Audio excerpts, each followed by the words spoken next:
Have you ever wondered why happiness feels so close, yet so many people never seem to truly find it? Think about it. Everywhere you look, people are chasing something. A bigger house, a better job, more likes on social media. We live in a world obsessed with goals, achievements, and material possessions. But here's the uncomfortable truth. None of these things guarantee happiness.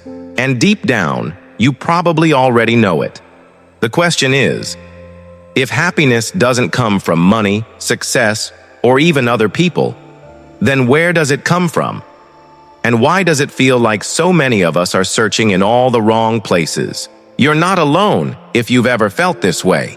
That's why today we're going to slow down, cut through the endless noise of modern life, and rediscover what psychology and timeless Stoic philosophy have to teach us about living a joyful and meaningful life. Spoiler alert, happiness isn't hidden in some faraway dream. It's right here, buried in the little things we ignore every single day.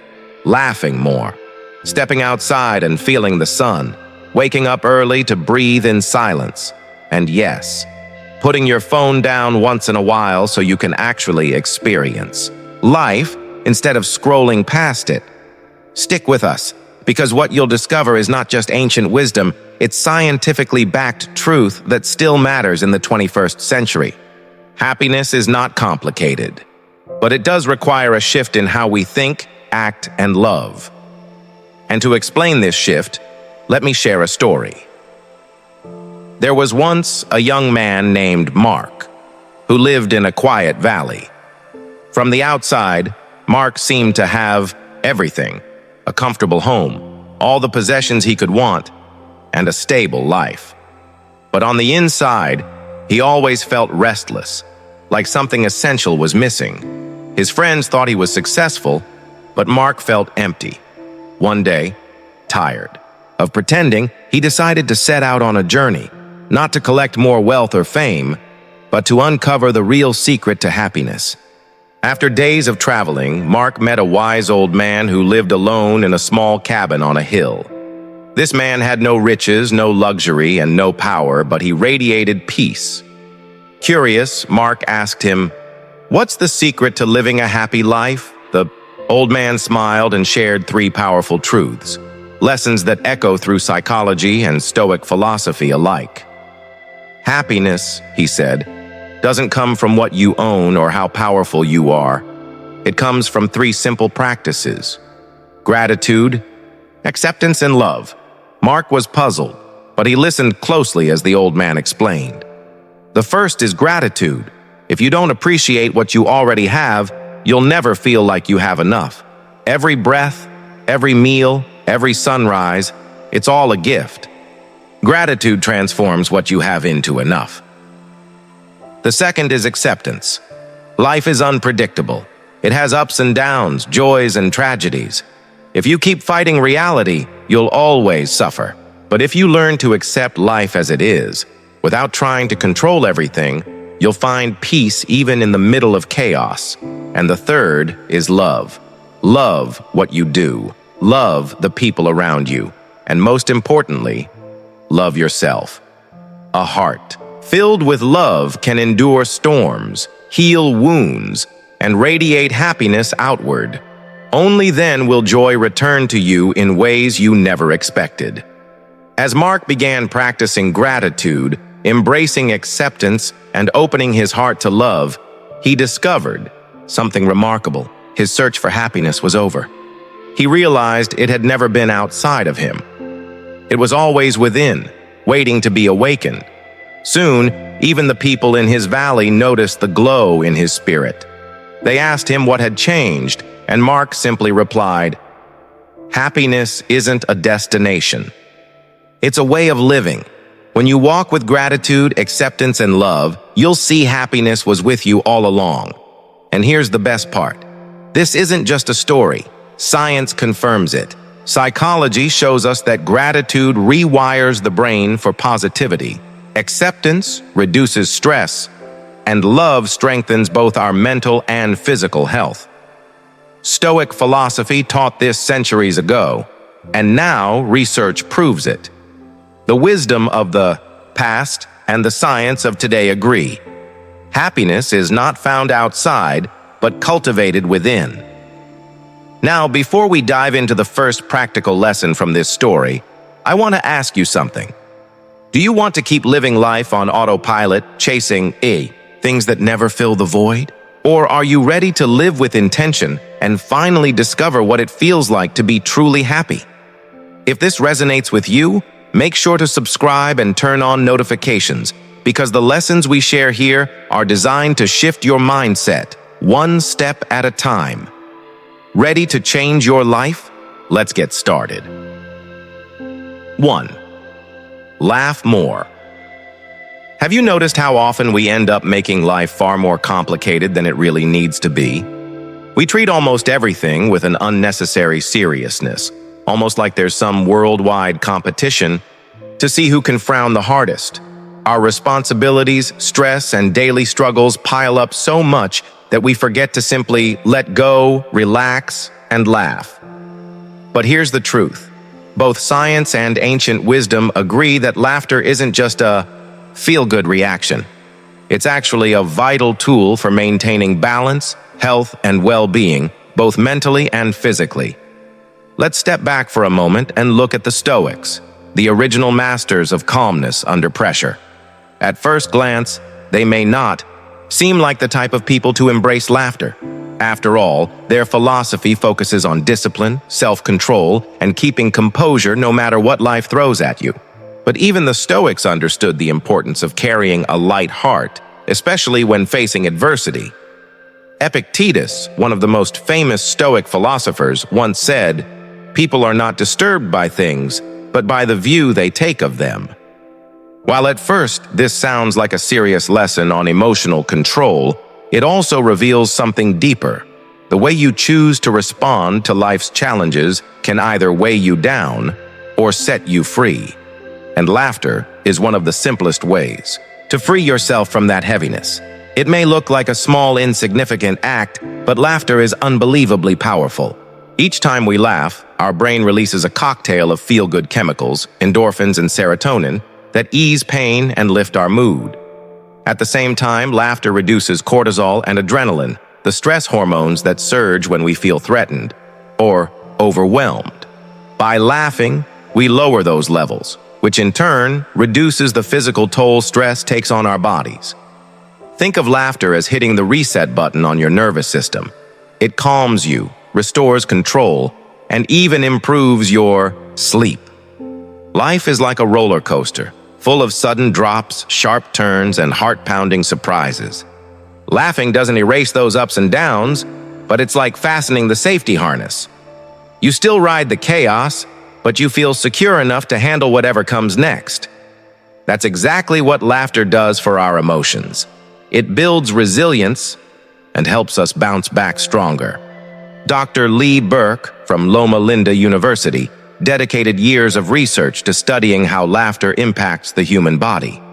His findings were remarkable. Laughter works as a natural stress reliever. His studies revealed that even a few minutes of genuine laughter can lower blood pressure, boost the immune system, and cut down the production of stress hormones. In short, laughter isn't just a quick mood lifter. It's also a long-term strategy for protecting your health.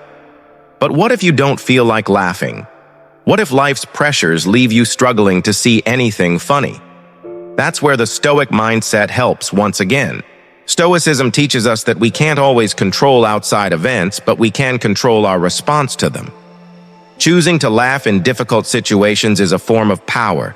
It's consciously deciding to find the lighter side rather than letting hardship drag you down completely. And don't worry, laughter isn't only for people with a naturally sharp sense of humor. Research proves anyone can benefit. In fact, even forced laughter, like in laughter yoga or therapy, can trigger the same positive effects in the brain and body as genuine laughter.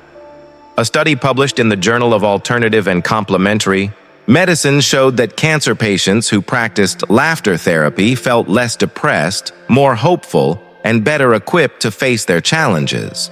Think about that for a second. If people fighting one of life's toughest battles can find healing through laughter, then so can you. So how do you bring more laughter into your daily life? Start small. Don't wait for the perfect joke or a blockbuster comedy.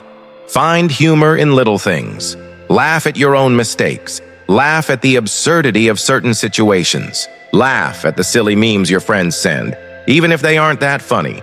What matters is giving yourself permission to feel joy as often as you can. Each laugh trains your brain to lean toward positivity and let go of negativity, even if only for a moment. For example, imagine being stuck in traffic on your way to an important meeting. You can either sit there fuming at the cars in front of you, or you can laugh at the ridiculousness of the whole situation. Maybe turn on a funny podcast, or replay a memory that once made you laugh. Either way, by choosing laughter, you regain control. Sure, it won't get you to your meeting faster, but it will ease the stress and frustration that come from feeling helpless. Laughter isn't just about passing time or breaking awkward silence.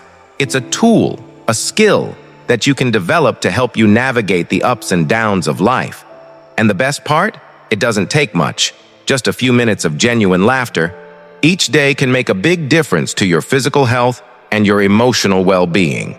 So the next time life feels heavy, remind yourself that laughter is a choice. It's a tool that's always within reach, ready to lighten the weight you carry. And as the old saying goes, laughter is the best medicine. Even when it feels like the world gives you nothing to smile about, don't underestimate its power. A single laugh could be the spark that helps you live a happier, healthier, and more balanced life. 2. Get outside and reconnect with nature. Take a moment to think about your usual day. How many hours do you actually spend indoors, surrounded by screens, artificial lights, and recycled air? Modern life has a strange way of trapping us inside. We're glued to our phones, tied to our desks, and by the time the day is over, it often feels like we haven't truly experienced the world at all. But here's the reality. Humans weren't built to live this way. For thousands of years, we flourished outdoors, in rhythm with nature and in harmony with the Earth's cycles. So why have we drifted so far away from that natural connection? The Stoics believed in aligning ourselves with nature. In fact, one of the foundations of Stoic philosophy is living in harmony with the natural world. As Marcus Aurelius once wrote, "Nature does not hurry, yet everything is accomplished." This reminds us that nature has its own pace, its own flow, and when we bring ourselves into sync with it, life becomes more calm, balanced, and clear. So how do we restore that connection when modern life seems designed to keep us away from it? The answer starts with something simple. Step outside. It may sound trivial, but spending time outdoors, whether it's in a park, at the beach, or even in your own backyard, has a powerful impact on your mental and physical health. Countless studies confirm it. Being outside can lower stress, improve mood, and even boost creativity. One study published in Environmental Health Perspectives showed that just 20 minutes in a natural setting can significantly reduce cortisol, the hormone tied to stress. Imagine that. 20 minutes of fresh air, sunlight, and greenery can do more for your stress than most relaxation techniques. No wonder people who live near parks or forests are often healthier and report higher levels of happiness than those in dense urban environments. Now, maybe you're thinking, I'm too busy to spend time outside every day, or I live in the city. Where do I even find nature? But connecting with the outdoors doesn't mean disappearing for a week-long camping trip, though that would be great if you can. It can be as simple as taking a short walk through your neighborhood, sitting on a park bench for a few minutes, or even opening your windows to let in sunlight and fresh air. The idea is to break the monotony of indoor living and give your body and mind a chance to reset. There's even a term for this: forest bathing. Originating in Japan, it's the practice of immersing yourself in a forest to improve well-being. Studies show it lowers blood pressure, strengthens the immune system, and boosts energy. But here's the encouraging part. You don't need an actual forest. The same benefits can be felt when you're around trees, plants, water, or even natural Elements like wind or open sky.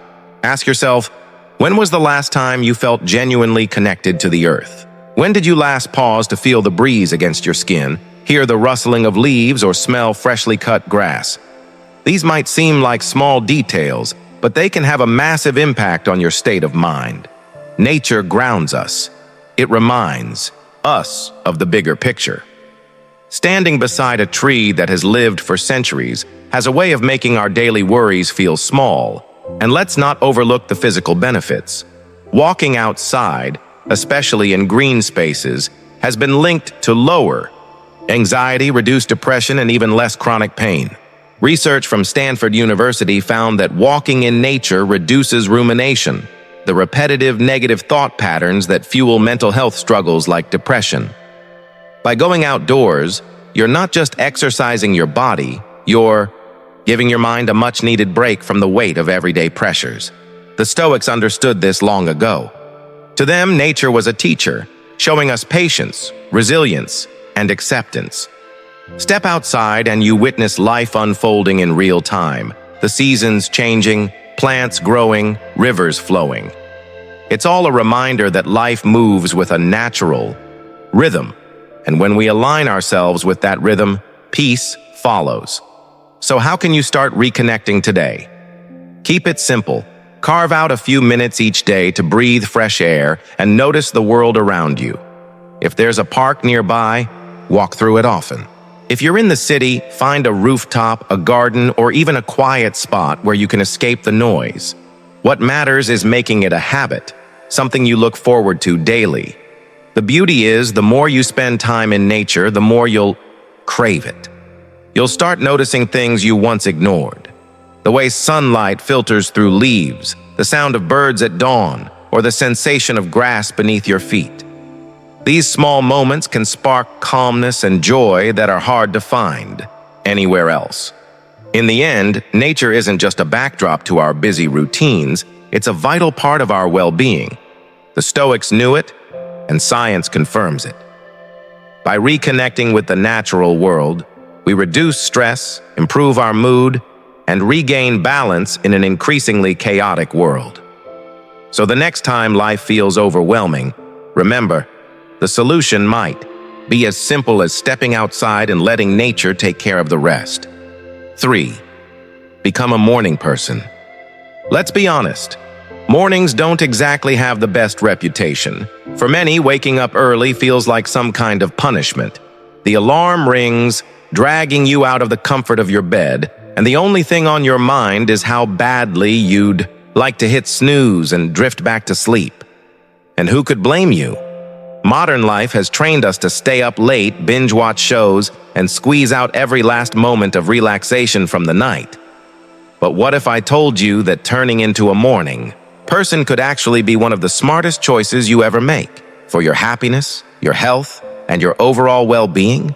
Now I know what you might be thinking. I'm just not a morning person. That belief is common, but here's the truth. Waking up early is more about habit than genetics. Once you make the shift, the benefits become hard to ignore.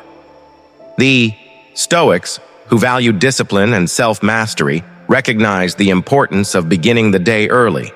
Marcus Aurelius himself once said, "At dawn, when you have trouble getting out of bed, tell yourself, I have to go to work as a human being.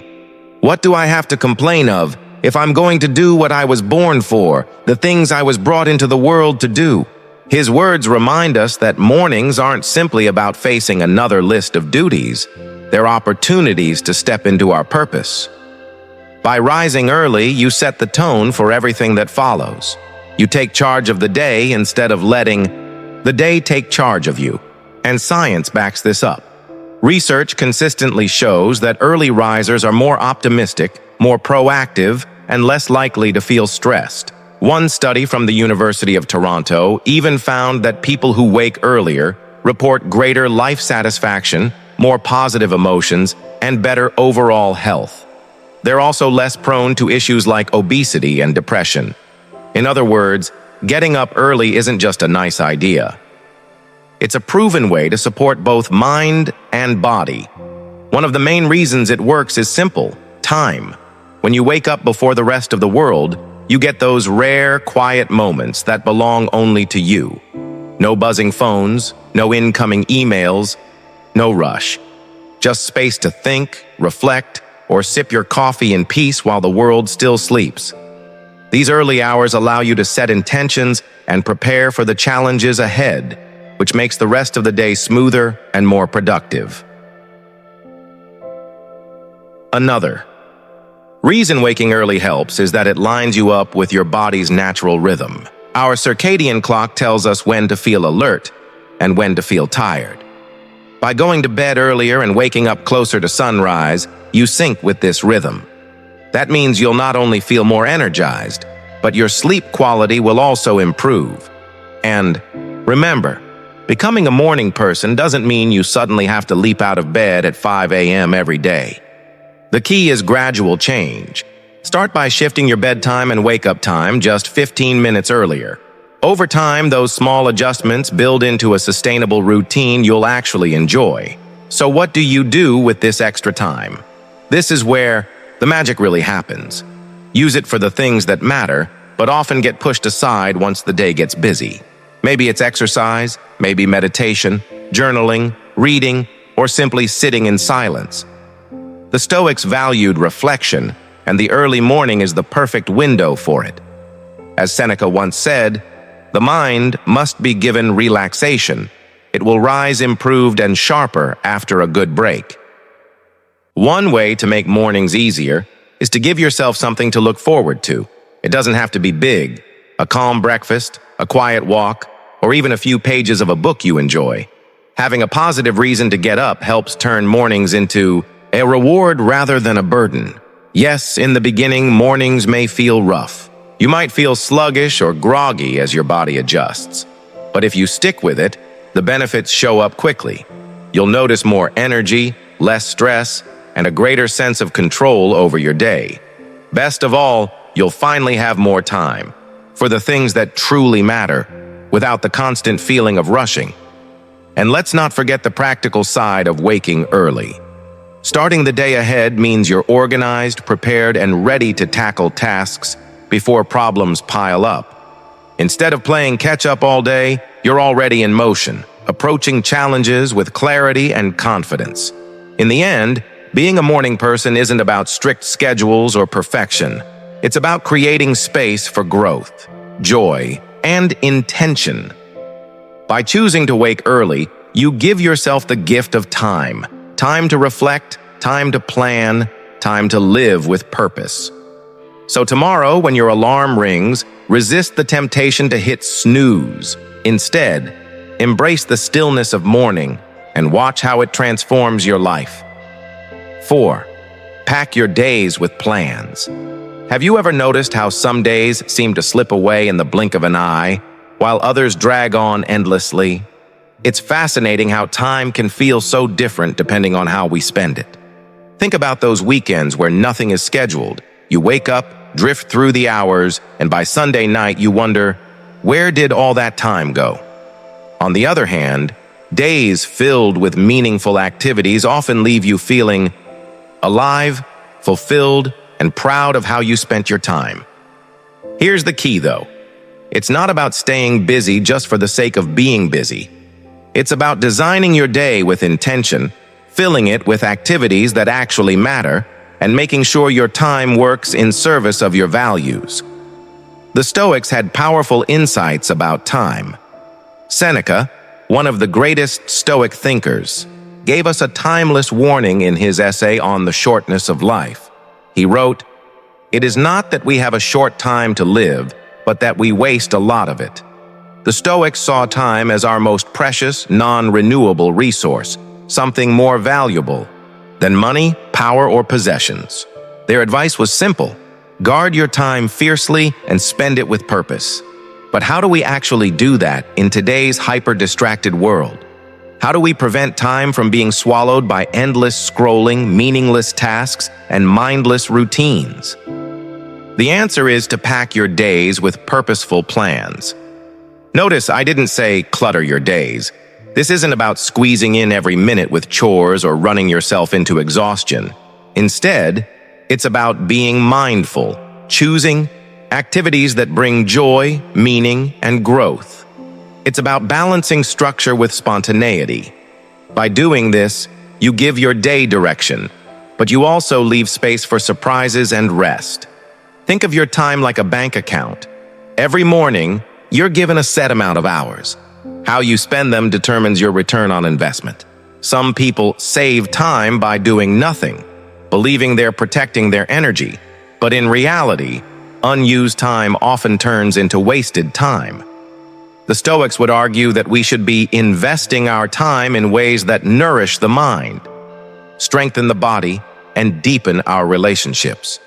And science agrees. Studies published in the Journal of Experimental Psychology reveal that people who plan their days report higher happiness and greater control over their lives.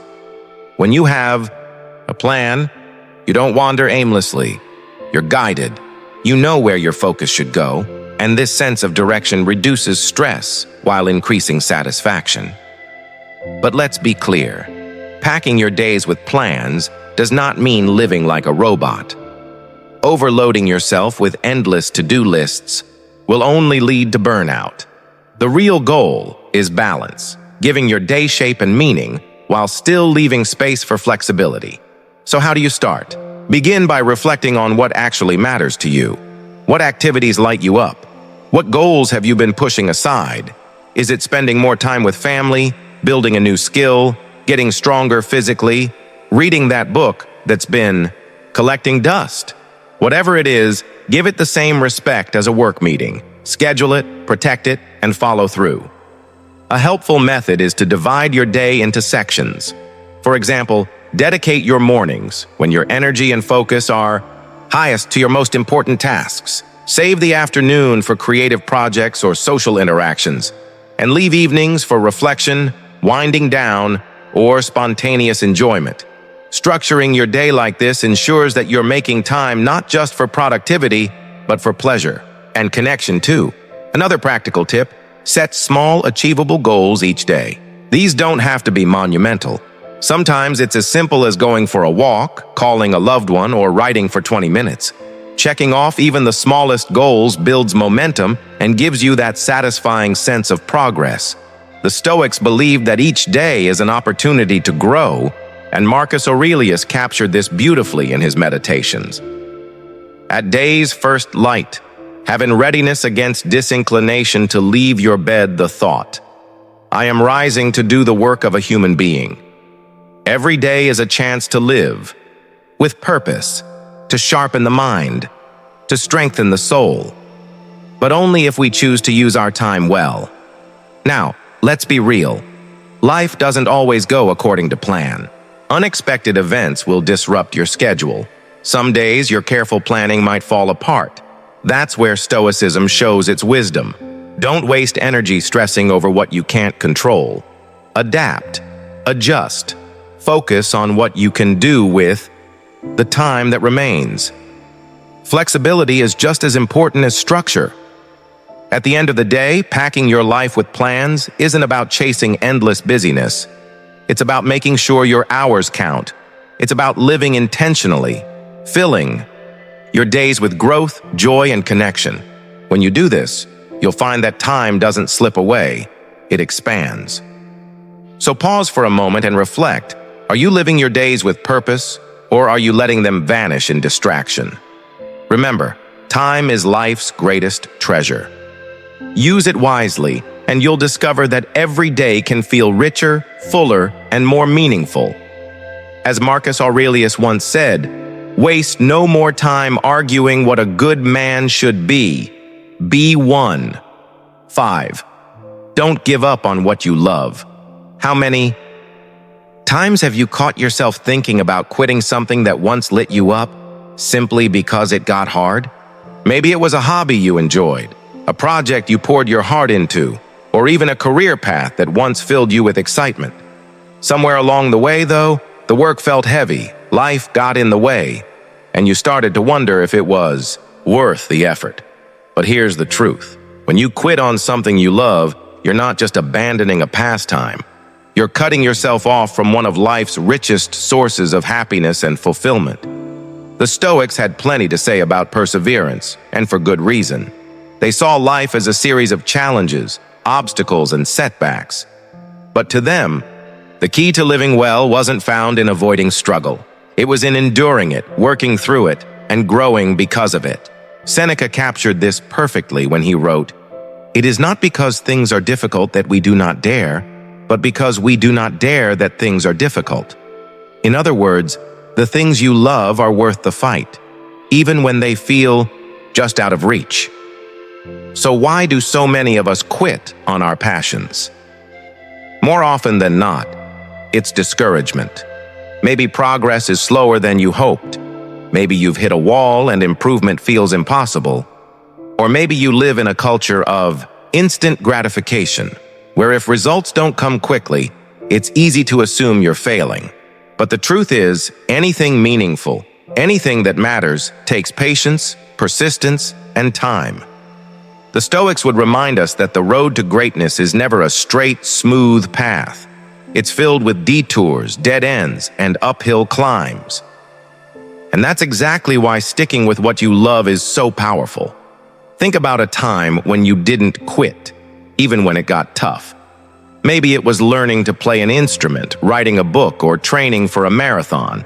There were moments of doubt, times you wanted to walk away. But by continuing, you not only achieved something worthwhile, you also became stronger in the process. That's the gift of perseverance. It teaches patience, resilience, and discipline, all essential ingredients for a meaningful life. Science supports this too. Research in the Journal of Positive Psychology shows that people who consistently engage in passion-driven activities are happier, less stressed, and more fulfilled. Why? Because doing what you love taps into intrinsic motivation, the kind of motivation that comes from within, not from money, status, or recognition. It's the joy of the act itself that sustains you. The problem is we often fall into the trap of thinking, if it's not easy, maybe it's not meant to be. But the Stoics flipped that logic upside down. For them, struggle wasn't a sign to stop. It was proof you were on the right path. Marcus Aurelius said it best. The impediment to action advances action. What stands in the way becomes the way.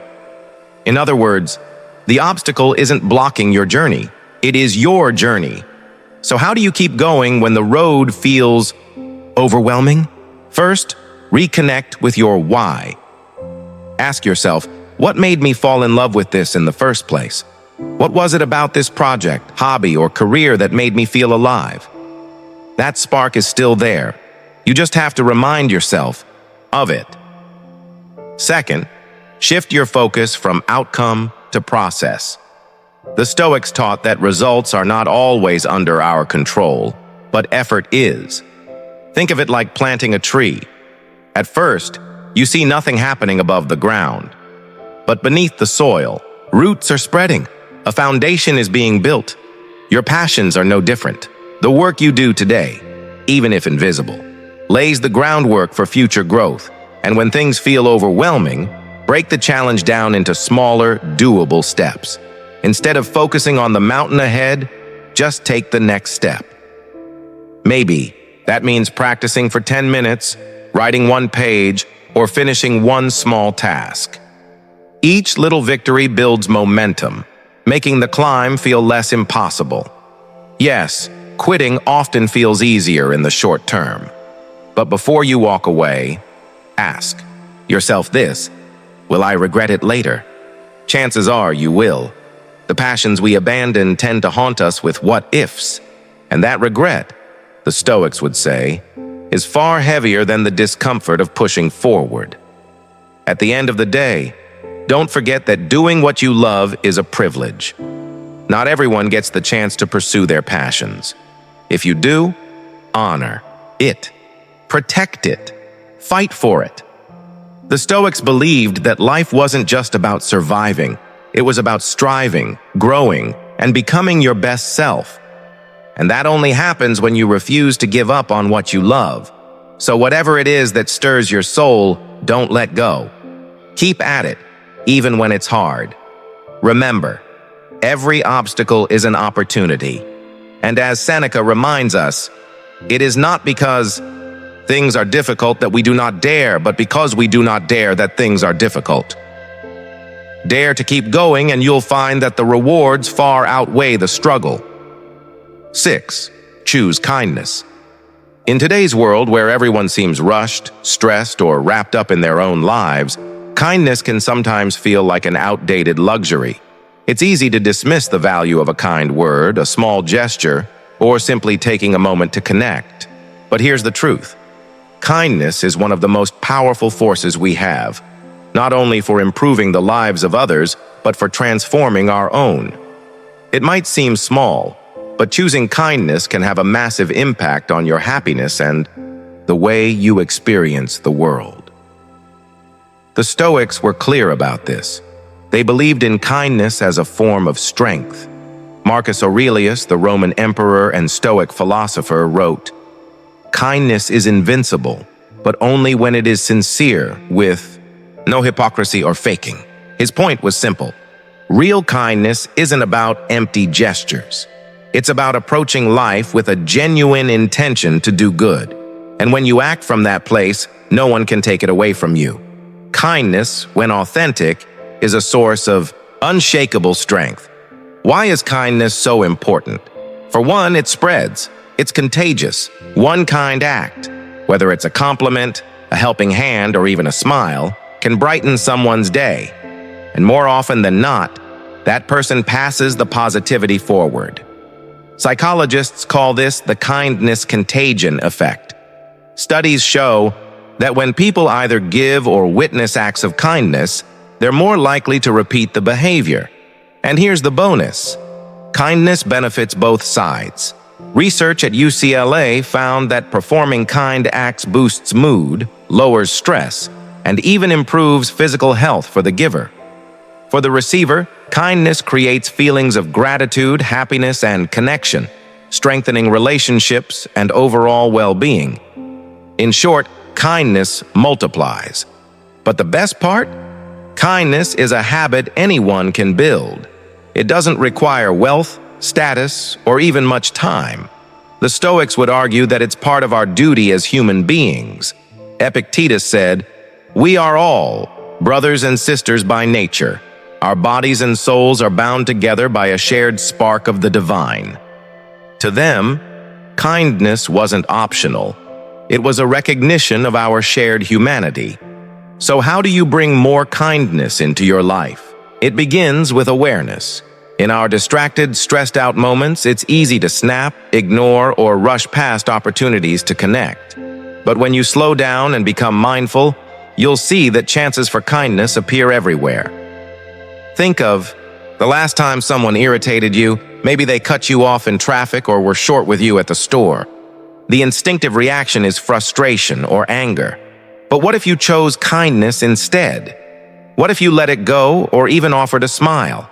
The Stoics remind us you can't control others, but you can control your response. Choosing kindness not only softens conflict, it keeps you calm, centered, and in control. Kindness can also be proactive. Look for ways to help, even in small ways. Hold the door for someone. Offer to carry a neighbor's bags. Send a thoughtful message to a friend who's struggling. These little acts add up, and soon they become part of who you are. And here's something science confirms. Kindness changes your body chemistry. It releases oxytocin, sometimes called the love hormone. Oxytocin lowers blood pressure, reduces stress, and fosters a sense of connection and warmth. It's proof that kindness is as good for your health as it is for your spirit.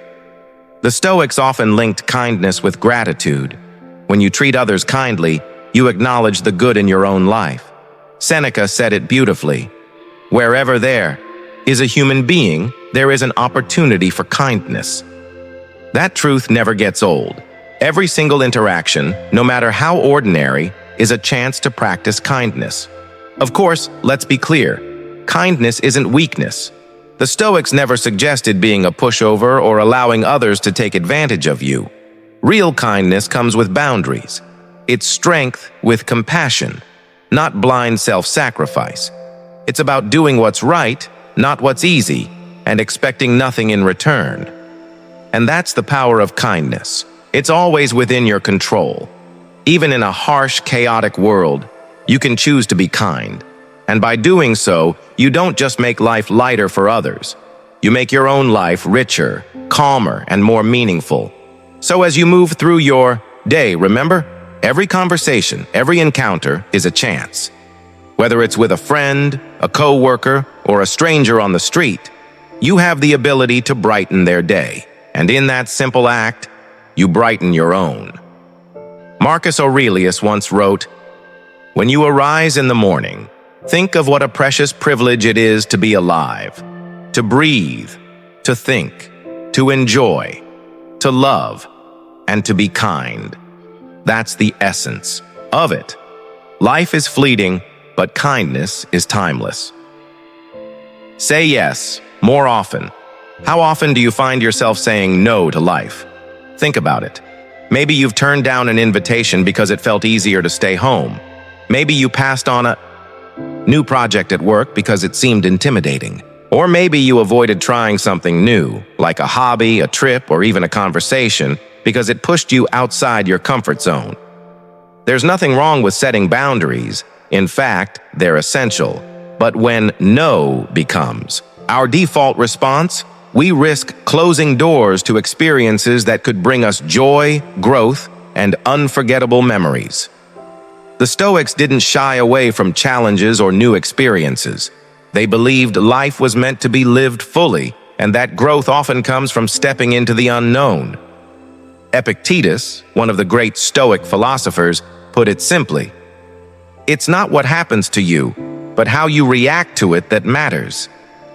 Saying yes to life is about choosing openness, curiosity, and courage, even when the path ahead feels uncertain. Why? Saying yes feels so hard. Let's be honest, most of us default to no because it feels safe. Routines are comfortable, predictability gives us the illusion of control. But real growth rarely happens inside our comfort zones. When we say no out of habit, fear, or laziness, we're not protecting ourselves, we're limiting ourselves. The Stoics understood this deeply. They taught that discomfort isn't something to avoid, it's a teacher. It's the fire that forges resilience and strength. Marcus Aurelius himself reminded us to welcome challenges because they shape us into who we are meant to become. What happens? When you say yes, think about the last time you said yes to something that scared you a little. Maybe it was agreeing to give a presentation at work, traveling to a place you'd never been, or striking up a conversation with someone new. Chances are you walked away with more than you expected.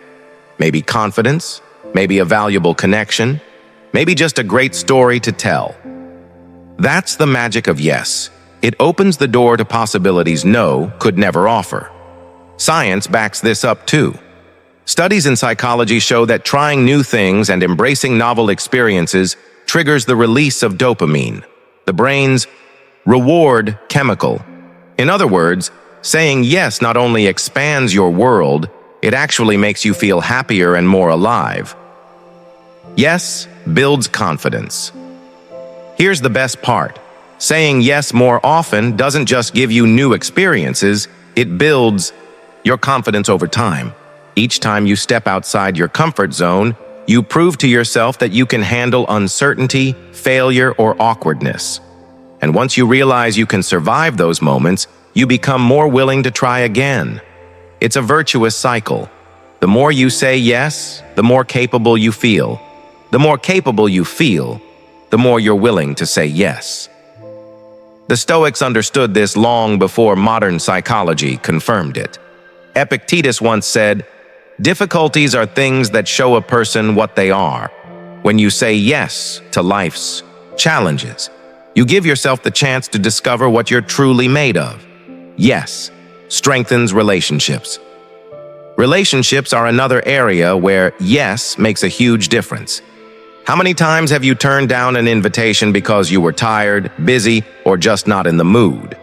While it's important to rest, constantly saying no can quietly erode our connections with the people who matter most. Friendships and family. Bonds are strengthened by shared experiences. Saying yes to that dinner, that walk, that weekend trip, even if you don't feel like it at first, creates memories and deepens connections. And often, once you're there, you're glad you showed up. Marcus Aurelius reminded himself often that we exist for the sake of one another. Choosing yes in our relationships is a simple but powerful way to honor that truth. Yes to work, challenges, and growth, saying yes isn't only about social events or hobbies, it also applies to opportunities for growth. Maybe your boss offers you a new project that feels daunting. Maybe you're invited to speak at an event or asked to learn a new skill. Your instinct might be to decline, but the Stoics would encourage you to lean into the challenge. Marcus Aurelius wrote, "What stands in the way becomes the way." Obstacles are not roadblocks, they're stepping stones.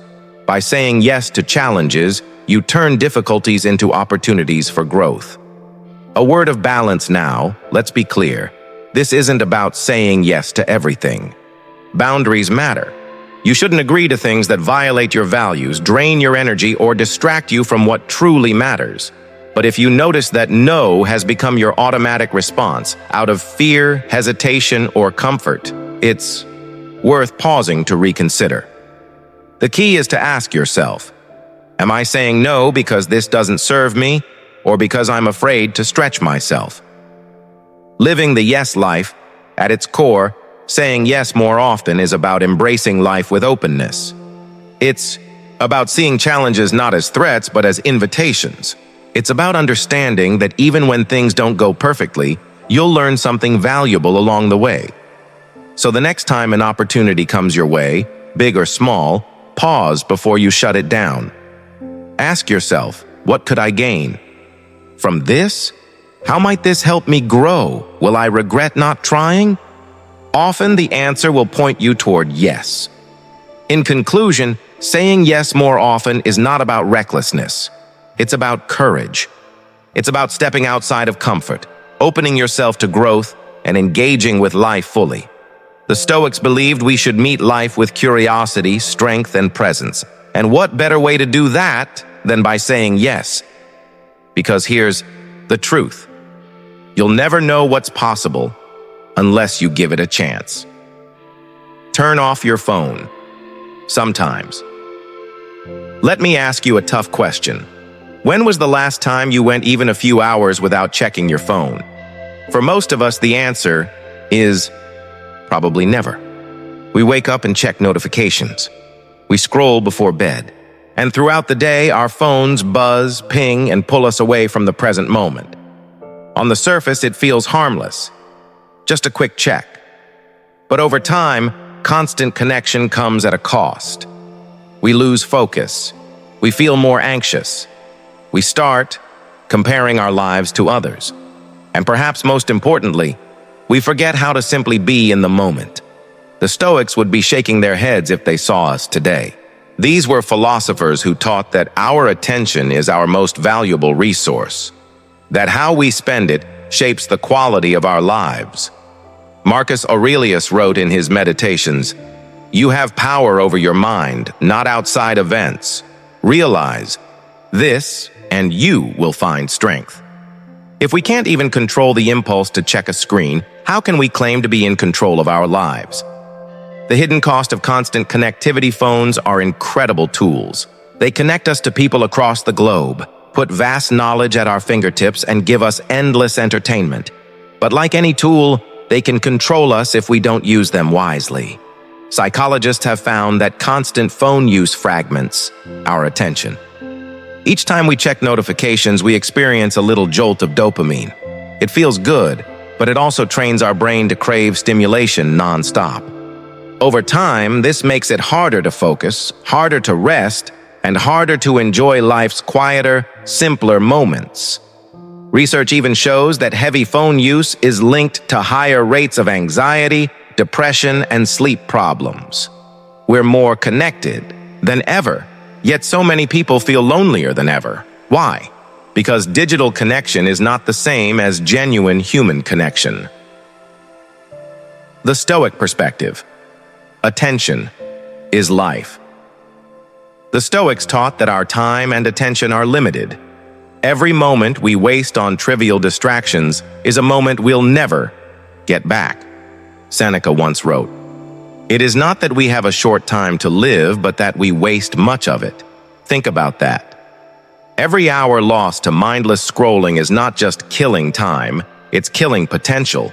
Potential for real conversation, for learning, for presence, for simply appreciating being alive. For the Stoics, living a good life wasn't about squeezing in more tasks. It was about focusing on what matters: virtue, wisdom, love, and presence. To live like that today, we need to guard our attention fiercely. And that means, sometimes, putting the phone down. What happens when you disconnect? Here's the interesting part. The moment you turn off your phone, or at least step away from it, life begins to feel different. You notice things you've been missing. The way the sky looks at sunset, the sound of laughter in another room, the small details of a conversation with a friend. Science backs this up. Studies show that people who take regular breaks from screens report lower stress, better sleep, and improved focus. Even short periods of digital detox can restore balance to the nervous system, helping us feel calmer and more grounded. When you put the phone down, you give yourself the chance to live in the present. And presence, the Stoics would argue, is where true peace resides. Practical ways to take control, of course. Completely ditching your phone isn't realistic for most people. The key is not total disconnection, but intentional disconnection. Here are some practical Stoic-inspired steps. Create phone-free zones. For example, no phone at the dinner table, in the bedroom, or during conversations. This creates sacred spaces for presence. Set specific check-in times. Instead of checking constantly, decide when you'll look at your phone. This puts you in charge, not your notifications. Replace screen time with stillness. When you feel the urge to scroll, try journaling, meditating, or simply sitting quietly. Epictetus reminded his students that reflection is where wisdom is born. Go on mini digital fasts. Pick a few hours or even a full day each week to step away. Notice how your mind feels after. Relationships thrive without the screen. One of the saddest side effects of phone addiction is how it erodes relationships. Have you ever been talking to someone while they kept glancing at their phone? It makes you feel invisible. The Stoics valued human connection deeply. Marcus Aurelius wrote often about his duty to others, reminding himself that men exist for the sake of one another. To truly connect, we must be present. That means putting the phone down, making eye contact, and giving someone our undivided attention. In those moments, we don't just honor the other person, we also honor ourselves. Because real connection nourishes the soul in a way no scroll ever can. A Stoic reminder: control what you can. The Stoics taught that we can't control everything, but we can control our choices. And one of the most impactful choices you can make today is to reclaim your attention from the endless pull of technology.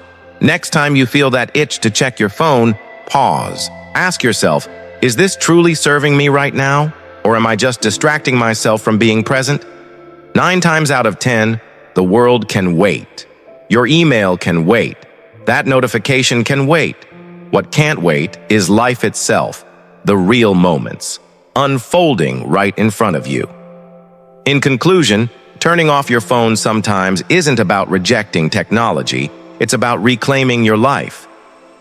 It's about remembering that your time, focus, and presence are too precious to be scattered by endless pings and scrolls. The Stoics would tell us, live deliberately, not distractedly. Choose presence over noise. Choose awareness over autopilot. Choose life over the screen. So tonight, try this. Put your phone down an hour before bed. Notice how you feel. Notice what you notice. And remember, true happiness, as both Stoic wisdom and modern science agree, is not found in the glow of a screen, but in the depth of the present moment. Take breaks and go on trips. We've all heard the saying, "All work and no play makes Jack a dull boy." It might sound like a tired cliche, but it carries a truth many of us forget in today's non-stop, hyper-productive world. Somewhere along the way, we've turned busyness into a badge of honor. We grind through long hours, chase endless deadlines, and convince ourselves that rest is a luxury, or worse, a weakness. But here's the paradox. The harder we push without pausing, the more our energy, creativity, and even our joy in life begin to dry up. The truth is, rest isn't the opposite of productivity. It's the fuel that makes it possible. The Stoics, despite their reputation for toughness, resilience, and discipline, deeply understood the importance of balance. They didn't believe in constant motion for its own sake. They believed in rhythm. In fact, the Roman statesman and Stoic philosopher Seneca often wrote about the necessity of leisure, what the Romans called otium. For them, leisure wasn't idleness or laziness. It was renewal. It was reflection.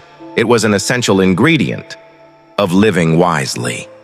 Seneca put it simply, "True happiness is to enjoy the present, without anxious dependence upon the future." And how can we enjoy the present if we never give ourselves permission to pause? Why breaks?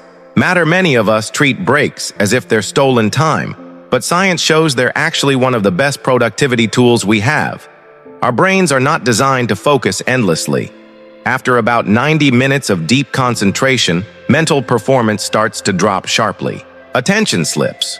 Mistakes multiply. Creativity dries up. That's where breaks come in. Even 5 or 10 minutes away from your desk, a walk around the block, stretching, or simply looking out the window allows your brain to reset. Research from the University of Illinois found that people who took brief breaks during long tasks maintained focus and performed significantly better than those who powered through without pausing. In other words, breaks don't cost you time, they buy you clarity, and it's not just productivity. Short breaks also reduce stress, lift your mood, and give you back a sense of perspective. Sometimes stepping away from a problem is what allows the solution to reveal itself. The Stoics would have called this aligning with nature, respecting the natural rhythms of effort and renewal instead of trying to defy them. Beyond the workday, the power of trips daily breaks matter, but every so often we need more than a quick pause. We need a full reset. That's where vacations and trips come in, not as indulgences, but as necessities for long-term health and happiness. Modern studies back this up. Research published in the Journal of Happiness Studies found that vacations provide not only immediate boosts in mood and relaxation, but also longer-lasting benefits. People who take regular trips experience lower stress, better overall well-being, and even improved productivity after they return. Another study showed that even planning a trip can raise happiness levels weeks in advance. The anticipation itself is a source of joy. Think about that. Stepping away from your routine, even just for a weekend, doesn't just refresh you. It reshapes you. New places, new people, and new experiences broaden your mind, challenge your assumptions, and help you return to your life with fresh energy. The Stoics would have recognized this value too. Marcus Aurelius, the philosopher-emperor who carried the weight of Rome on his shoulders, often retreated into nature or solitude when he needed renewal. These breaks weren't escapes from duty. They were essential preparations for returning to duty with strength and clarity. Practical Stoic wisdom for rest. So how do we bring this wisdom into our own lives? Build micro breaks into your day. Don't wait until you're exhausted to stop. Set a reminder to stretch, breathe, or walk every couple of hours. These small pauses keep your energy flowing. Respect leisure as much as labor. Leisure isn't wasted time. It's what gives meaning to effort. Use breaks, not only for rest, but also for reflection, journaling, or simply appreciating the moment. Plan trips, even small ones. You don't need to fly across the world. A road trip, a weekend camping trip, or even a staycation where you unplug from routine can work wonders. The key is to disconnect from your usual responsibilities and allow yourself to be fully present. In a different rhythm of life, travel to expand, not just escape. Vacations aren't about running away from problems. They're about widening your perspective. See new cultures, meet new people, and remind yourself that the world is bigger than your daily stresses. Rest as strength, not weakness. One of the most damaging modern myths is that rest equals laziness. The Stoics would disagree. Rest is an act of wisdom. It's what allows you to meet life's challenges with resilience instead of burnout. It's not about shirking responsibility, it's about making sure you can carry it with strength. In the end, breaks and trips are not distractions from life. They're part of life. They restore balance, renew your mind, and remind you of the simple joys that make effort worthwhile. As Seneca wisely put it, leisure without study is death and the burial of a living man. To live well, we must learn not only to work but also to rest, to pause, to breathe, and to see the world beyond our own routines. So the next time you feel guilty for taking a break, remember, you're not wasting time. You're investing in your future self, calmer, clearer, and ready to face the world with new energy. And hang out with friends and family. In the pursuit of success, personal growth, and achievement, it's easy to overlook one of the simplest yet most profound sources of happiness: our relationships. We hustle to hit career goals, chase personal milestones, and strive for self-improvement, often telling ourselves that once we've made it, we'll have more time for the people who matter. But the truth is, relationships aren't something to put on hold until later. They are the very fabric that gives life its meaning now. The Stoics understood this deeply. While they emphasized self-mastery, discipline, and resilience, they never saw humans as isolated beings. They believed we are inherently social creatures, designed to live in harmony with one another. Marcus Aurelius reminded himself in Meditations, "Men exist for the sake of one another. Teach them then, or bear with them." This wasn't just philosophy, it was a call to action, to care, to connect, to be present with others. Why relationships matter more than we think modern science echoes what the Stoics already knew. The longest-running study on happiness, conducted by Harvard researchers for over 80 years, found a clear conclusion. Strong relationships, not wealth or fame, are what keep people healthy and happy throughout their lives. People with close ties to family, friends, and community not only reported greater joy, but also lived longer, healthier lives. On the other hand, loneliness and isolation were found to be as harmful to health as smoking or obesity. In short, success without connection feels empty. A win is sweeter when shared. A burden is lighter when carried together. A moment of joy becomes a memory when experienced with others. Seneca captured this truth when he wrote, "There is no enjoying the possession of anything valuable unless one has someone to share it with." The car, the house, the promotion, they may feel good for a while, but without someone to laugh, celebrate, or even just sit in silence with, the shine fades quickly. The trap of neglecting relationships. So why do so many of us neglect our relationships? Sometimes it's busyness, sometimes it's distraction, sometimes it's the assumption that there's always tomorrow. But as the Stoics constantly reminded themselves with memento mori, the awareness of mortality, tomorrow is never guaranteed. Time is fleeting, and every missed opportunity to connect with the people we love is a moment we'll never get back. Think about it. How many times have you told yourself you'd call that old friend next week or visit your parents when things calm down? Weeks become months, months become years, and suddenly the chance is gone. The Stoics would urge us not to postpone love and connection.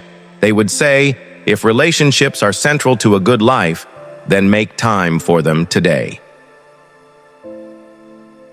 How to nurture your relationships, Stoic style. The good news is, nurturing relationships doesn't always require grand gestures. Often, it's the small, consistent acts of presence and care that matter most. Here are a few Stoic-inspired practices to bring more connection into your life. Show up. Whether it's for a friend's celebration, a family dinner, or just a casual coffee, being there, even when it's inconvenient, sends a powerful message. You matter to me. Be fully present. In today's digital age, it's easy to sit across from someone while scrolling through your phone. But true connection requires attention. When you're with others, put the phone away. Listen, laugh, share. Let them feel that you're really there. Practice patience and empathy. Relationships aren't always smooth. People disagree, frustrate, or disappoint us. Marcus Aurelius reminded himself to meet difficult people with patience, remembering that everyone acts according to what they know and believe.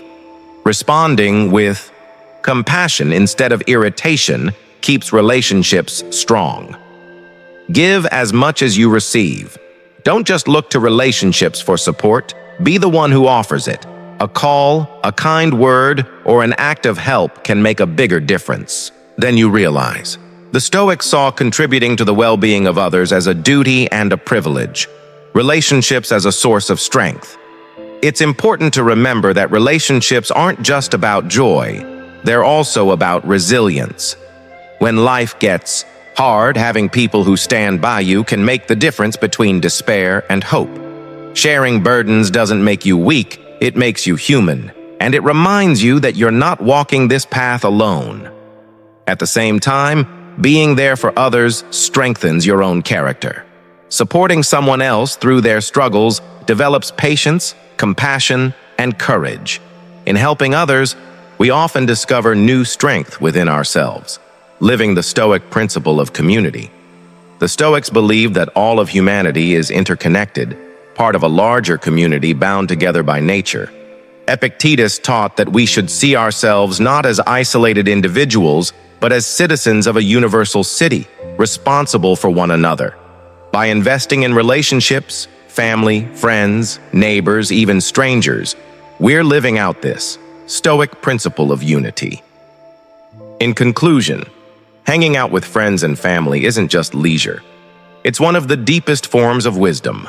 It reminds us that life is not about achievements alone, but about the love, laughter, and bonds we build along the way. The Stoics knew that self-mastery and resilience mattered, but they also knew that no one thrives alone. So make the call, plan the dinner, take the walk with a loved one, show up, be present, and cherish the people around you. Because at the end of the day, it won't be the deadlines you met or the awards you won that bring you peace. It will be the memories you made with those you love. As Seneca said, and as modern science confirms, life's greatest treasures aren't possessions, but people. Help others out. There's a simple truth we often overlook in the hustle and bustle of daily life. Helping others is one of the most powerful ways to find fulfillment and happiness. Whether it's offering a kind word, lending a hand, or giving your time to support a cause, acts of kindness don't just benefit the recipient, they enrich the giver as well. The Stoics believed that one of the highest purposes of life is to contribute to the well-being of others. Modern science confirms this. People who help others are generally happier, less stressed, and more satisfied with life. Contrary to the stereotype of Stoics as detached and solitary, they did not believe in living apart from others. They emphasized our interconnectedness, teaching that we all have a duty to help one another and contribute to the common good.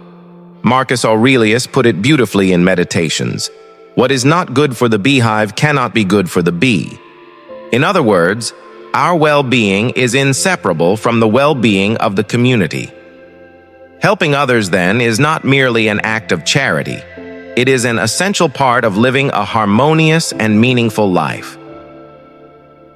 Why helping others matters. From both a Stoic and psychological perspective, helping others has deep benefits. It provides purpose. When you assist someone else, your focus shifts away from your own problems. Your struggles don't disappear, but you gain perspective. Often you realize your challenges aren't as overwhelming as they seemed. It reduces stress. Research shows that people who regularly engage in acts of kindness, whether volunteering formally or simply helping out in daily life, report lower levels of stress and anxiety. The American Psychological Association found that helpers also experience greater life satisfaction. It feels good, literally. Helping others activates the brain's reward system, releasing dopamine and oxytocin, the feel-good chemicals that boost mood, strengthen connection, and lower stress. In this way, kindness is nature's built-in therapy. For the Stoics, the link is clear. To help others is to live virtuously, and virtue is the highest good. While we cannot control everything in life, we can control how we respond to the needs around us. By choosing to act with kindness and generosity, we exercise both moral strength and personal freedom. Small acts, big impact. Helping others isn't just about grand gestures or heroic sacrifices. The Stoics would argue that the smallest acts of kindness often carry the greatest weight. Seneca wrote about the power of little things, listening patiently, offering a thoughtful word, or showing understanding when someone falters. These small acts ripple outward, improving not only individual lives but the health of the community as a whole. Think about a time someone helped you in a small but meaningful way. Maybe it was a friend who listened when you were hurting, a colleague who pitched in on a tough project, or a stranger who held the door when your arms were full. Those moments stick with us, often more than we realize. They remind us that we're not alone, and that despite life's difficulties, there is still goodness in the world. Now imagine being that source of light for someone else. That is the quiet power of helping others. Duty, not just kindness. For the Stoics, helping others wasn't simply optional, it was a duty. Marcus Aurelius constantly reminded himself that he was part of a larger community and that serving others was part of his role as a human being. Of course, this doesn't mean neglecting yourself. The Stoics valued balance. As Seneca noted, you cannot pour from an empty cup. Acts of service are most sustainable and most meaningful when they come from a place of strength and stability. That's why self-care is not selfish, but a foundation for truly helping others. Practical ways to help. Helping others doesn't require wealth or endless free time. It begins with awareness and small intentional acts. Everyday kindness. Check in on a friend. Help a neighbor. Offer your attention and presence. These moments matter. Volunteer your time.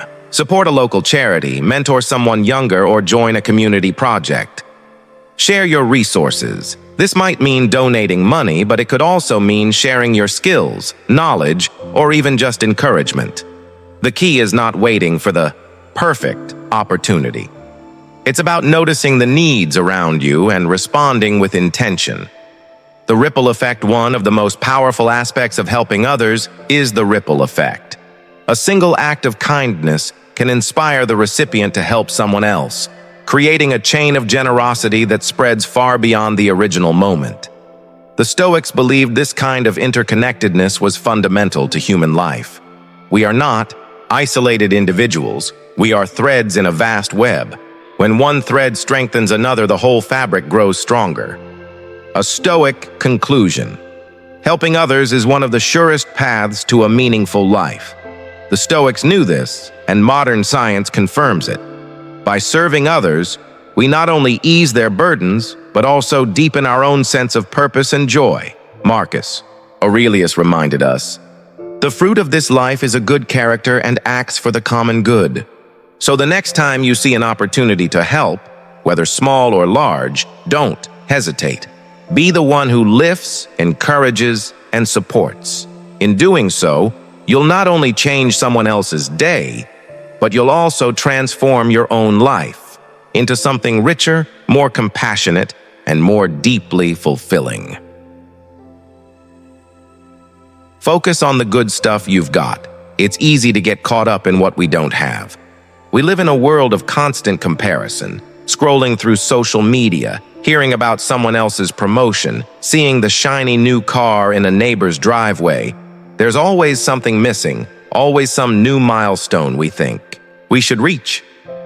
Ambition, of course, isn't bad. Striving for improvement can push us to grow. But when our attention fixates only on what's missing, we trap ourselves in a cycle of dissatisfaction. No matter what we achieve, happiness always seems just out of reach. This is where the power of gratitude enters the picture. By focusing on the good stuff you've already got, you shift your perspective from scarcity to abundance. You begin to see the richness of your life as it is, rather than endlessly waiting for something more. Stoic gratitude. The Stoics were big on gratitude. They believed true wealth comes not from acquiring more, but from appreciating what we already possess. Seneca put it bluntly, "It is not the man who has too little, but the man who craves more, that is poor." This Stoic lesson reminds us that chasing endlessly after more will never lead to contentment. Happiness is not about accumulation, but about perspective. Marcus Aurelius echoed this when he advised, "Do not indulge in dreams of having what you have not, but reckon up the chief of the blessings you do possess, and thankfully remember how you would crave them if they were not yours." The message is clear. Gratitude is not optional. It is central to living a fulfilled life. Why gratitude feels hard. If gratitude is so powerful, why don't we practice it naturally? Part of the answer lies in our biology. Human beings are wired to notice what's lacking. This trait helped our ancestors survive by scanning for threats, gaps, and dangers. In modern life, though, the same wiring can make us restless and dissatisfied, always aware of what's missing, never pausing to appreciate what's present. That's why gratitude must be practiced deliberately. It isn't just a fleeting feeling, it's a mindset, a habit of redirecting your attention to what is good rather than dwelling on what is absent. The science of gratitude, modern psychology, backs up what the Stoics knew 2,000 years ago. Gratitude makes life better. Studies show that people who practice gratitude report higher happiness levels, better physical health, improved sleep, stronger relationships. One well-known study from the University of California found that participants who kept a gratitude journal felt more optimistic, had fewer physical complaints, and slept more soundly compared to those who did not. In short, gratitude is one of the simplest, most effective tools we have for improving well-being. Everyday gratitude doesn't have to be complicated. In fact, it works best when practiced daily in small, simple ways. Mindfulness. Pause to notice the good things around you. The warmth of your bed, the sound of birds in the morning, the comfort of a hot cup of coffee. Small joys often carry the greatest weight. Gratitude journaling. Each day, write down 3 things you're grateful for. They don't need to be dramatic. A smile from a friend, a meal on your table, or simply the fact that you woke up to another day. Over time, this rewires your brain to notice positives more often, expressing thanks. A heartfelt thank you to a partner, friend, or colleague strengthens bonds and deepens relationships. Gratitude doesn't just change how you feel, it changes how others feel about you. Gratitude in tough times. The Stoics emphasized that gratitude is most powerful not when life is easy, but when it's hard. Epictetus advised, "He is a wise man who does not grieve for the things which he has not, but rejoices for those which he has." This doesn't mean pretending everything is fine or ignoring pain. Instead, it means seeking the silver lining. Even challenges can be reframed as opportunities for growth. For example, if work feels stressful, it's easy to focus only on the negatives: long hours, demanding tasks, difficult colleagues. But gratitude allows you to shift perspective. You can appreciate that you have work, that you're building experience, or that you're part of a team solving problems together. This doesn't erase hardship, but it helps you face it with more resilience and less bitterness. Remembering the overlooked, the Stoics would remind us to notice blessings we routinely overlook. Running water, electricity, food security, access to medicine, even the ability to pursue personal goals, these would have been extraordinary luxuries for much of human history and still are for many around the world today. By appreciating these conveniences, we root ourselves in perspective. We already live lives that countless others would envy. Gratitude without complacency. Some worry that gratitude means settling, giving up ambition, or accepting less. The Stoics would disagree. They were champions of self-improvement and discipline. Gratitude is not about stagnation. It's about anchoring yourself in the present so that your pursuit of growth comes from contentment, not desperation. When you appreciate what you already have, you free yourself from the endless treadmill of "I'll be happy when." Gratitude creates a foundation of peace from which real growth becomes possible. A Stoic conclusion: focusing on the good stuff you've got is one of the simplest, most powerful practices for living well. Both the Stoics and modern science agree. Gratitude transforms the way we experience life. As Seneca reminded us, true happiness is to enjoy the present without anxious dependence upon the future. So start today. Notice the small blessings. Write them down. Say thank you. Focus. Less on what's missing and more on what's here. Because when you do, you'll realize happiness isn't something to chase. It's something you've had all along. Let go of grudges. Holding on to a grudge is like carrying a heavy stone in your backpack. At first you think it protects you, reminds you of the wrong done to you, maybe even keeps you safe from being hurt again. But over time, that stone only weighs you down. It doesn't punish the person who wronged you, it punishes you. Anger, resentment, and bitterness might feel justified in the moment, but the longer you hold on to them, the more damage they cause. They keep you trapped in the past, reliving pain over and over instead of moving forward into peace and freedom. Letting go of grudges is one of the most powerful choices you can make for your happiness and well-being. The Stoic approach to forgiveness, the Stoics understood this long before modern psychology confirmed it. They taught that clinging to anger harms only the person who carries it. Marcus Aurelius put it clearly: the best revenge is to be unlike him who performed the injury. In other words, don't let someone else's bad behavior dictate your thoughts, emotions, or character. True strength is refusing to sink to their level, choosing instead to remain aligned with your own values. Letting go of a grudge doesn't mean excusing what was done. It means you are choosing not to let another person's actions control your inner life any longer. Why grudges feel safe? Many people hold on to grudges because they feel like armor. Staying angry can feel like protection. If I stay hurt, I won't be hurt again. But the reality is the opposite.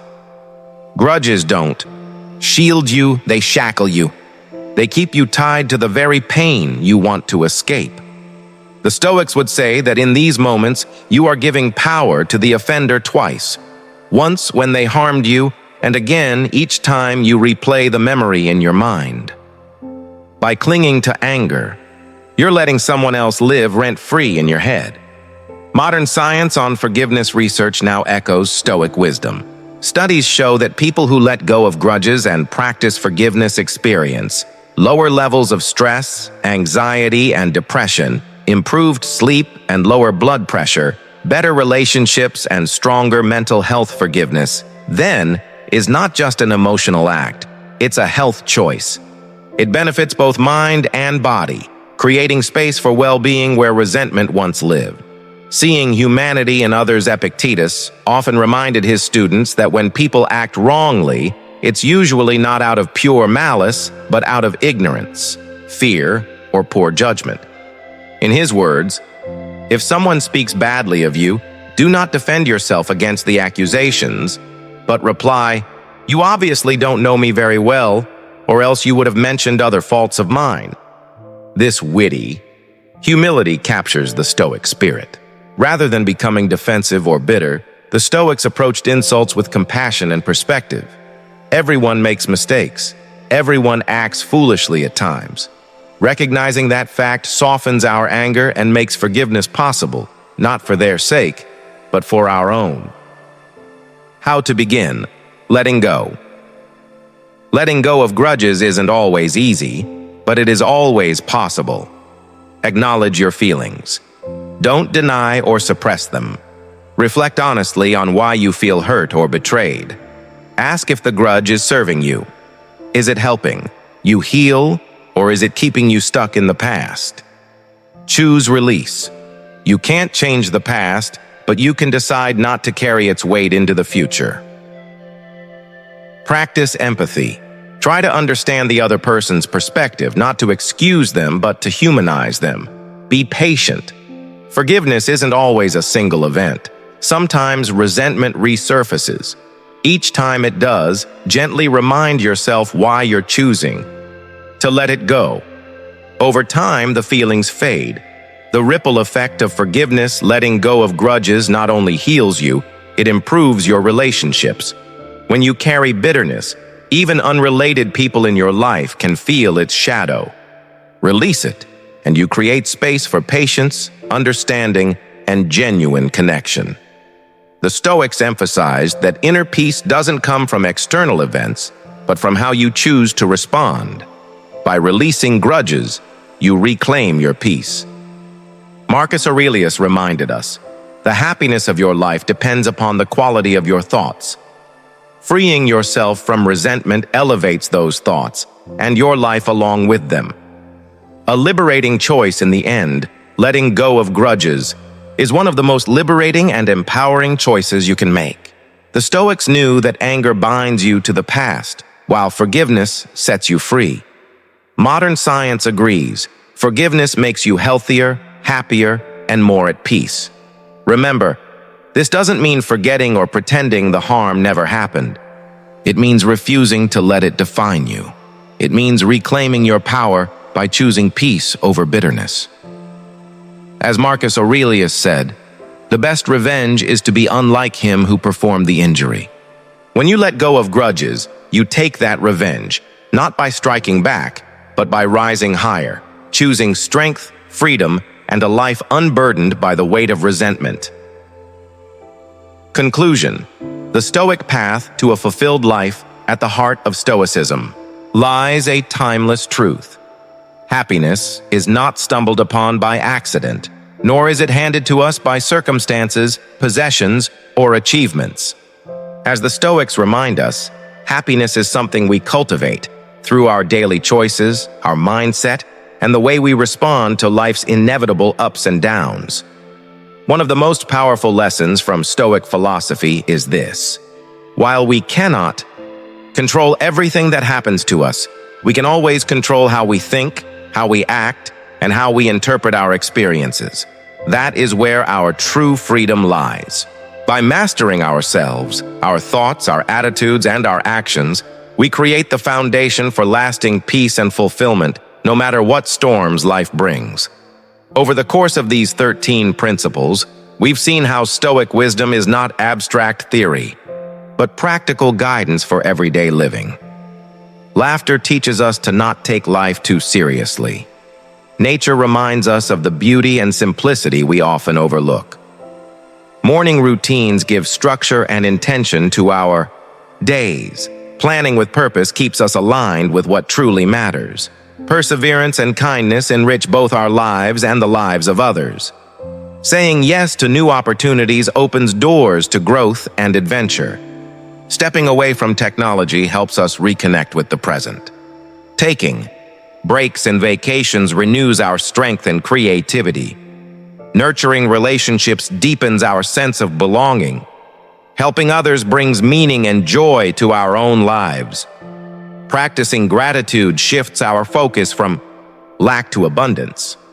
Letting go of grudges frees us from the chains of the past. Together, these lessons form a toolkit for living with balance, resilience, and joy. It's important to remember, Stoicism is not about denying emotion or living in cold detachment. It is about embracing the full range of human experience with wisdom, compassion, and strength. It is about meeting life on its terms, not with bitterness or despair, but with courage and clarity. So how do you begin to live this way? The beauty of Stoic philosophy is that it's practical and adaptable. You don't need to transform your life overnight. Start small. Choose one or two principles that resonate with you and weave them into your daily routine. Perhaps you'll begin by practicing gratitude before bed, or by setting aside time to connect with nature, or by reaching out to someone you love. Each small step, practiced consistently, becomes a building block for a happier, more resilient life. And don't forget the importance of reflection. The Stoics emphasized self-awareness as the compass for growth. Each day, ask yourself, did I live according to my values? Did I focus on the good or dwell on the negative? Did I respond to challenges with patience and strength, or let them control me? These moments of reflection guide us back to the path whenever we drift. Finally, keep balance at the center of it all. The Stoics didn't preach extremes of indulgence or deprivation, but harmony with nature. Work hard, but also rest. Enjoy life's pleasures, but don't become enslaved by them. Pursue your goals, but don't let them define your worth. True. Happiness isn't about perfection. It's about peace in the present moment, no matter what that present looks like. As you move forward, carry these Stoic principles with you. They are not relics of an ancient philosophy. They are living wisdom, as relevant today as they were 2,000 years ago. Whether you're seeking strength in hardship, clarity in chaos, or simply more joy in the everyday, Stoicism offers a steady hand to guide you. Thank you for joining us on this journey through Stoic philosophy and practical life lessons. If these insights resonated with you, I encourage you to continue reflecting, practicing, and sharing them with others. Growth is a journey, not a destination. And the more we walk this path together, the more wisdom, resilience, and peace we can bring into the world. Remember, happiness is not out there waiting to be found. It is within you, waiting to be cultivated. One thought, one action, and one day at a time.